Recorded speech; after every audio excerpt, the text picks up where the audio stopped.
हरे कृष्णा। आइए आज हम गीता जी के तीसरे अध्याय के 10वें और 11वें श्लोक की विस्तृत व्याख्या करेंगे।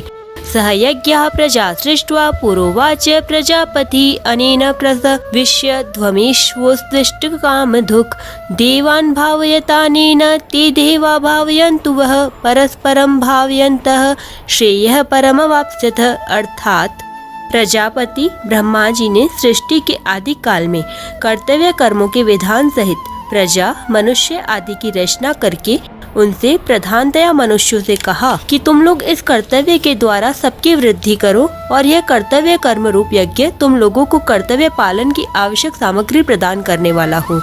इस अपने कर्तव्य कर्म के द्वारा तुम लोग देवताओं को उन्नत करो और वे देवता लोग अपने कर्तव्य के द्वारा तुम लोगों को उन्नत करें। इस प्रकार एक दूसरे को उन्नत करते हुए तुम लोग परम कल्याण को प्राप्त हो जाओ।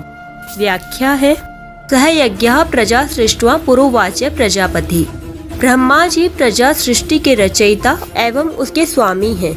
अतः अपने कर्तव्य का पालन करने के साथ वे प्रजा की रक्षा तथा उसके कल्याण का विचार करते रहते हैं। कारण कि जो जिसे उत्पन्न करता है उसकी रक्षा करना उसका कर्तव्य हो जाता है। ब्रह्मा जी प्रजा की रचना करते, उसकी रक्षा में तत्पर रहते तथा सदा उसके हित की बात सोचते हैं, इसलिए वे प्रजापति कहलाते हैं। सृष्टि अर्थात सर्ग के आरंभ में ब्रह्मा जी ने कर्तव्य कर्मों की योग्यता और विवेक सहित मनुष्यों की रचना की है। अनुकूल और प्रतिकूल परिस्थिति का सदुपयोग कल्याण करने वाला है, इसलिए ब्रह्मा जी ने अनुकूल प्रतिकूल परिस्थिति का सदुपयोग करने का विवेक साथ देकर ही मनुष्यों की रचना की है।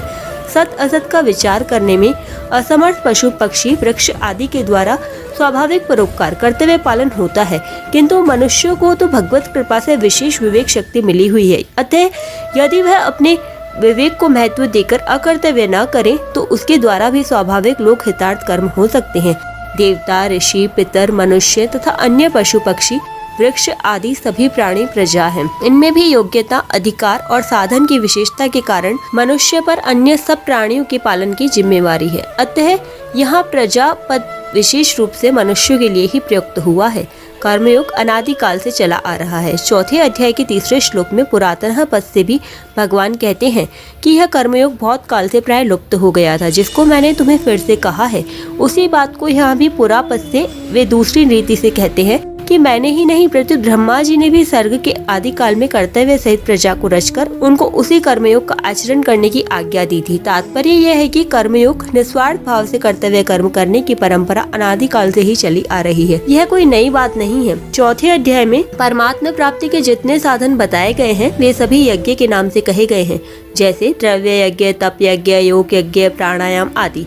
प्राय यज्ञ शब्द का अर्थ हवन से संबंध रखने वाली क्रिया के लिए ही प्रसिद्ध है, परंतु गीता में यज्ञ शब्द शास्त्र विधि से की जाने वाली संपूर्ण विध क्रियाओं का वाचक भी है।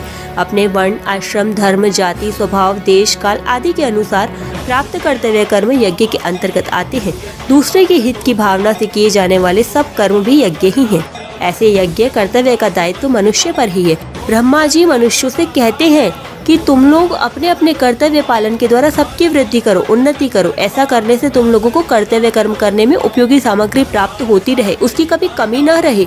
अर्जुन की कर्म न करने में जो अरुचि थी उसे दूर करने के लिए भगवान कहते हैं कि प्रजापति ब्रह्मा जी के वचनों से भी तुम्हें कर्तव्य कर्म करने की शिक्षा लेनी चाहिए।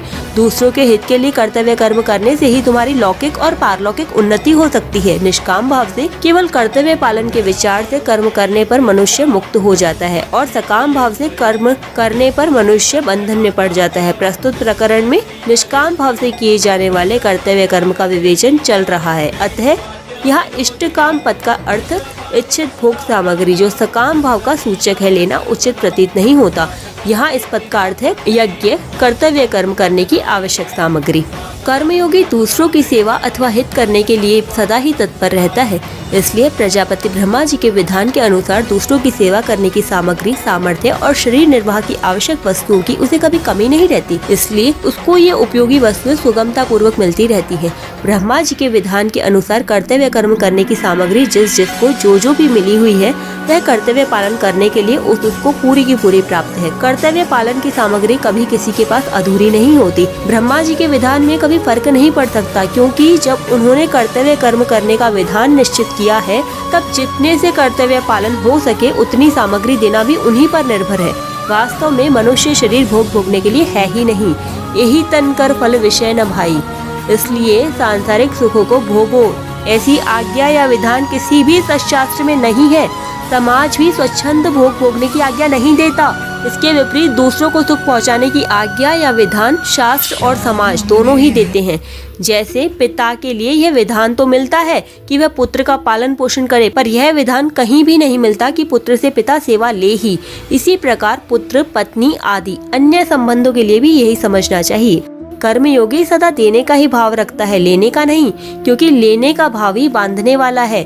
लेने का भाव रखने से कल्याण प्राप्ति में बाधा लगने के साथ ही सांसारिक पदार्थों की प्राप्ति में भी बाधा उपस्थित हो जाती है। प्राय सभी का अनुभव है कि संसार में लेने का भाव रखने वाले को कोई देना नहीं चाहता। इसलिए ब्रह्मा जी कहते हैं कि बिना कुछ चाहे निस्वार्थ भाव से कर्तव्य कर्म करने से ही मनुष्य अपनी उन्नति, कल्याण कर सकता है। देवान भावयतानेन, यहाँ देव शब्द उपलक्षक है। अतः इस पद के अंतर्गत मनुष्य, देवता, ऋषि, पितर आदि समस्त प्राणियों को समझना चाहिए। कारण ये कर्मयोगी का उद्देश्य अपने कर्तव्य कर्मों से प्राणी मात्र को सुख पहुंचाना रहता है। इसलिए यह ब्रह्मा जी संपूर्ण प्राणियों की उन्नति के लिए मनुष्यों को अपने कर्तव्य कर्म रूप यज्ञ के पालन का आदेश देते हैं।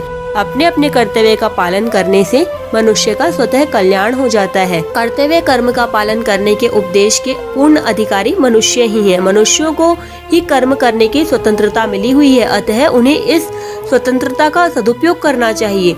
ते देवा भावयन्तु है, जैसे वृक्ष, लता आदि में स्वाभाविक ही फूल फल लगते हैं, परंतु यदि उन्हें खाद और पानी दिया जाए तो उनमें फूल फल विशेषता से लगते हैं। ऐसे ही यजन पूजन से देवताओं की पुष्टि होती है, जिससे देवताओं के काम विशेष न्यायप्रद होते हैं। परंतु जब मनुष्य अपने कर्तव्य कर्मों के द्वारा देवताओं का यजन पूजन नहीं करते, तब देवताओं को पुष्टि नहीं मिलती, जिससे उनमें अपने कर्तव्य का पालन करने में कमी आ जाती है। उनके कर्तव्य पालन में कमी आने से ही संसार में विप्लव अर्थात अनावृष्टि, अतिवृष्टि आदि होते हैं।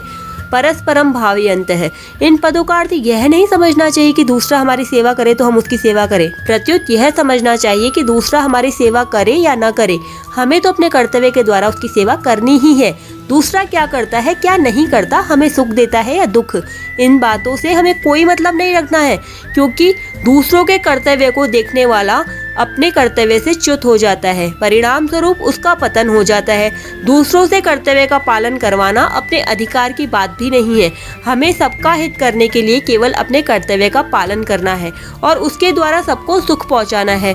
सेवा करने में अपनी समझ, सामर्थ्य, समय और सामग्री को अपने लिए थोड़ी सी भी बचाकर नहीं रखना है, तभी जड़ता से सर्वथा संबंध विच्छेद होगा। हमारे जितने भी सांसारिक संबंधी माता, पिता, स्त्री, पुत्र, भाई, भौजाई आदि हैं, उन सबकी सेवा हमें करनी है। अपना सुख लेने के लिए ये संबंध नहीं है। हमारा जिनसे जैसा संबंध है उसी के अनुसार उनकी सेवा करना, मर्यादा के अनुसार उन्हें सुख पहुंचाना हमारा कर्तव्य है। उनसे कोई आशा रखना और उन पर अपना अधिकार मानना बहुत बड़ी भूल है। हम उनके ऋणी हैं और ऋण उतारने के लिए उनके यहाँ हमारा जन्म हुआ है। अतः निस्वार्थ भाव से उन संबंधियों की सेवा करके हम अपना ऋण चुका दें, यह हमारा सर्वप्रथम आवश्यक कर्तव्य है। सेवा तो हमें सभी की करनी है, परंतु जिनकी हमारे पर जिम्मेवारी है उन संबंधियों की सेवा सबसे पहले करनी चाहिए। शरीर, इंद्रियां, मन, बुद्धि, पदार्थ आदि अपने नहीं है और अपने लिए भी नहीं है, यह सिद्धांत है। अतः अपने अपने कर्तव्य का पालन करने से स्वतः एक दूसरे की उन्नति होती है। यहाँ कर्तव्य और अधिकार संबंधी एक मार्मिक बात है कि कर्मयोग तभी होता है जब मनुष्य अपने कर्तव्य के पालन पूर्वक दूसरों के अधिकार की रक्षा करता है। जैसे माता पिता की सेवा करना पुत्र का कर्तव्य है और माता पिता का अधिकार है। जो दूसरे का अधिकार होता है वही हमारा कर्तव्य होता है। अतः प्रत्येक मनुष्य को अपने कर्तव्य पालन के द्वारा दूसरे के अधिकार की रक्षा करनी है तथा दूसरे का कर्तव्य नहीं देखना है। दूसरे का कर्तव्य देखने से मनुष्य स्वयं कर्तव्य च्युत हो जाता है, क्योंकि दूसरे का कर्तव्य देखना हमारा कर्तव्य नहीं है। तात्पर्य है कि दूसरे का हित करना है, यह हमारा कर्तव्य है और दूसरे का अधिकार है। यद्यपि अधिकार कर्तव्य के अधीन है, तथापि मनुष्य को अपना अधिकार देखना ही नहीं है, प्रत्युत अपने अधिकार का त्याग करना है। केवल दूसरे के अधिकार की रक्षा के लिए अपने कर्तव्य का पालन करना है। दूसरे का कर्तव्य देखना तथा अपना अधिकार जमाना लोक और परलोक में महान पतन करने वाला है। वर्तमान समय में घरों में, समाज में जो अशांति, कलह, संघर्ष देखने में आ रहा है, उसमें मूल कारण यही है कि लोग अपने अधिकार की मांग तो करते हैं पर अपने कर्तव्य का पालन नहीं करते। इसलिए ब्रह्मा जी देवताओं और मनुष्यों को उपदेश देते हैं कि एक दूसरे का हित करना तुम लोगों का कर्तव्य है। श्रेय परम वाप्स्यथ। प्राय ऐसी धारणा बनी हुई है कि यहाँ परम कल्याण की प्राप्ति का कथन अतिशयोक्ति है, पर वास्तव में ऐसा नहीं है। अगर इसमें किसी को संदेह हो तो वह ऐसा करके खुद देख सकता है। जैसे धरोहर रखने वाले की धरोहर उसे वापस कर देने से धरोहर रखने वाले से तथा उस धरोहर से हमारा किसी प्रकार का संबंध नहीं रहता, ऐसे ही संसार की वस्तु संसार की सेवा में लगा देने से संसार और संसार की वस्तु से हमारा कोई संबंध नहीं रहता। संसार से माने हुए संबंध का विच्छेद होते ही चिन्मयता का अनुभव हो जाता है। अतः प्रजापति ब्रह्मा जी के वचनों में अतिशयोक्ति की कल्पना करना अनुचित है। यह सिद्धांत है कि जब तक मनुष्य अपने लिए कर्म करता है तब तक उसके कर्म की समाप्ति नहीं होती और वह कर्मों से बंधता ही जाता है। कृतकृत्य वही होता है जो अपने लिए कभी कुछ नहीं करता। अपने लिए कुछ भी नहीं करने से पाप का आचरण भी नहीं होता, क्योंकि पाप का आचरण कामना के कारण ही होता है। अतः अपना कल्याण चाहने वाले साधक को चाहिए कि वह शास्त्रों की आज्ञा के अनुसार फल की इच्छा और आसक्ति का त्याग करके कर्तव्य कर्म करने में तत्पर हो जाए, फिर कल्याण तो स्वतः सिद्ध है। अपनी कामना का त्याग करने से संसार मात्र का हित होता है। जो अपनी कामना पूर्ति के लिए आसक्ति पूर्वक भोग भोगता है वह स्वयं तो अपनी हिंसा पतन करता ही है, साथ ही जिनके पास भोग सामग्री का अभाव है उनकी भी हिंसा करता है, अर्थात दुख देता है।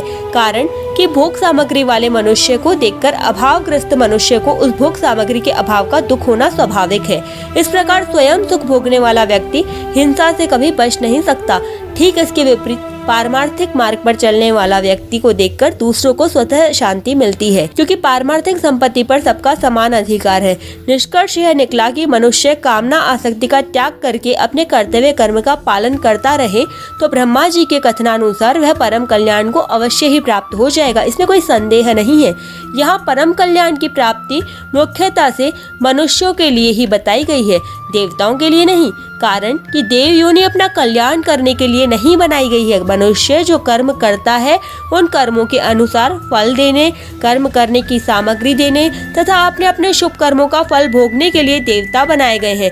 वे निष्काम भाव से कर्म करने की सामग्री देते हों ऐसी बात नहीं है, परंतु उन देवताओं में भी अगर किसी में अपने कल्याण की इच्छा हो जाए तो उसका कल्याण होने में मना नहीं है। अर्थात अगर कोई अपना कल्याण करना चाहे तो कर सकता है। जब पापी से पापी मनुष्य के लिए भी अपना उद्धार करने की मनाही नहीं है तो फिर देवताओं के लिए जो कि पुण्य योनि है अपना उद्धार करने की मनाही कैसे हो सकती है। ऐसा होने पर भी देवताओं का उद्देश्य भोग भोगने का ही रहता है, इसलिए उनमें प्राय अपने कल्याण की इच्छा नहीं होती। यहाँ परिशिष्ट भाव यह है कि मनुष्य कर्म योनि है और 84 लाख योनियां देवता, नारकीय जीव आदि भोग योनियां हैं। सकाम भाव वाले मनुष्य भोगों को भोगने के लिए ही स्वर्ग में जाते हैं। अतः देवता लोग निष्काम भाव न रखकर अपनी जिम्मेवारी का पालन करते हैं, ड्यूटी बजाते हैं। इसलिए यहाँ कल्याण की बात मनुष्यों के लिए ही समझनी चाहिए। मुक्ति स्वाभाविक है और बंधन अस्वाभाविक है। मनुष्य योनि अपना कल्याण करने के लिए ही है, इसलिए जो मनुष्य अपने कर्तव्य का पालन करता है उसका कल्याण स्वाभाविक होता है। परस्परम भावयन्तः श्रेयः परम वाप्स्यथ। कल्याण के लिए नया काम करने की जरूरत नहीं है, प्रत्युत जो काम करते हैं उसी को स्वार्थ, अभिमान और फलेच्छा का त्याग करके दूसरों के हित के लिए करे तो कल्याण हो जाएगा। निष्काम भाव के बिना भी केवल अपने कर्तव्य का पालन करने से स्वर्ग आदि पुण्य लोकों की प्राप्ति हो जाती है। जिस स्वर्ग की प्राप्ति बड़े बड़े यज्ञ करने से होती है उसी की प्राप्ति क्षत्रिय केवल अपना कर्तव्य कर्म युद्ध करके प्राप्त कर सकता है। जैसे ब्रह्मा जी ने देवताओं और मनुष्यों के लिए परस्पर एक दूसरे का हित करने की बात कही है, ऐसे ही चारों वर्णों के लिए भी परस्पर एक दूसरे का हित करने की बात समझनी चाहिए। चारों वर्ण परस्पर एक दूसरे के हित के लिए अपना अपना कर्तव्य कर्म करे तो वे परम कल्याण को प्राप्त हो जाएंगे। संपूर्ण सृष्टि की रचना ही इस ढंग से हुई है कि अपने लिए कुछ वस्तु और क्रिया नहीं है, दूसरे के लिए ही है। इदम ब्रह्मणे न मम। जैसे पतिव्रता स्त्री पति के लिए ही होती है, अपने लिए नहीं। स्त्री के अंग पुरुष को सुख देते हैं पर स्त्री को सुख नहीं देते। पुरुष के अंग स्त्री को सुख देते हैं पर पुरुष को सुख नहीं देते। माँ का दूध बच्चे के लिए ही होता है, अपने लिए नहीं। और बच्चे की चेष्टाएं माँ को सुख देती है, बच्चे को नहीं। माता पिता संतान के लिए होते हैं और संतान माता पिता के लिए ही होती है। श्रोता वक्ता के लिए होता है और वक्ता श्रोता के लिए होता है। तात्पर्य है कि खुद सुख न ले प्रत्युत दूसरे को सुख दे। सृष्टि की रचना भोगों के लिए नहीं है, प्रत्युत उद्धार के लिए है। देवता भी स्वार्थ का त्याग करके दूसरे का हित कर सकते हैं, इसलिए देवताओं में भी नारद जैसे ऋषि हुए हैं। यद्यपि भगवान की ओर से किसी को मना नहीं है, तथापि कल्याण का मुख्य एवं स्वतः अधिकारी मनुष्य ही है। यहाँ एक शंका हो सकती है कि हम तो दूसरे का भला करें, पर दूसरा हमारा भला न करके बुरा करे तो परस्परम भाव अंतर कैसे होगा? इसका समाधान है कि हम दूसरे का भला करेंगे तो दूसरा हमारा बुरा कर सकेगा ही नहीं, उसमें हमारा बुरा करने की सामर्थ्य ही नहीं रहेगी। अगर वह बुरा करेगा भी तो पीछे पछताएगा, रोएगा। अगर वह हमारा बुरा करेगा तो हमारा भला करने वाले, हमारे साथ सहानुभूति रखने वाले कई पैदा हो जाएंगे। वास्तव में किसी का बुरा करने का विधान कहीं नहीं आता, मनुष्य ही द्वेष के कारण दूसरे का बुरा करता है। परस्परम भावयन्तः यह मनुष्यता की बात है, इसके न होने से ही मनुष्य दुख पा रहे हैं। 12वें श्लोक की व्याख्या हम कल करेंगे। हरे कृष्णा, राधे राधे।